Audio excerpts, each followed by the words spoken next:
Hi, இன்றைக்கி ஒரு left over பிரியாணியை வந்து எப்படி வந்து திருப்பி ஹீட் பண்ணலாம் அப்படின்னு உங்களுக்கு நான் இந்த வீடியோவில் காமிக்கிறேன். இது மாதிரி ஒரு குட்டியாக பவுலில் பிரியாணியை வந்து மாற்றிக்கோங்க. அண்ட் இட்லி பாத்திரத்தில் ஒரு 2 கிளாஸ் தண்ணி ஊற்றிட்டு 2 மினிட்ஸ் வந்து ப்ரீ ஹீட் பண்ணிக்கோங்க.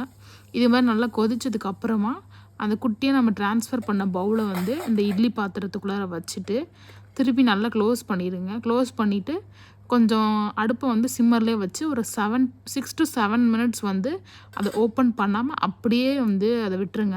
ஆஃப்டர் ஒரு 6 to 7 மினிட்ஸ் கழித்து நம்ம திருப்பி வந்து ஸ்டவ்வை ஆஃப் பண்ணிடலாம். ஆஃப் பண்ணிவிட்டு நம்ம அதை வந்து டிஸ்டர்ப் பண்ணாமல் ஒரு 2 மினிட்ஸ் வந்து அந்த இட்லி வெசல்லே அப்படியே இருக்கட்டும்.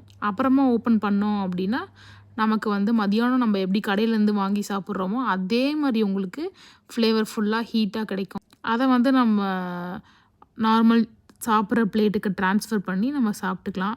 ஸோ இது மாதிரி ட்ரை பண்ணி பாருங்கள். ஆக்சுவலாக இது நல்ல ஒரு கிச்சன் ஹேக் வந்து நல்லா ஒர்க் ஆச்சு. ஸோ இது மாதிரி கிச்சன் ஹேக்ஸ்க்கு நம்ம பேஜை சப்ஸ்கிரைப் பண்ணிக்கோங்க. ஸோ இது மாதிரி இன்னொரு vlogல நாளைக்கு பார்க்கலாம். பாய்.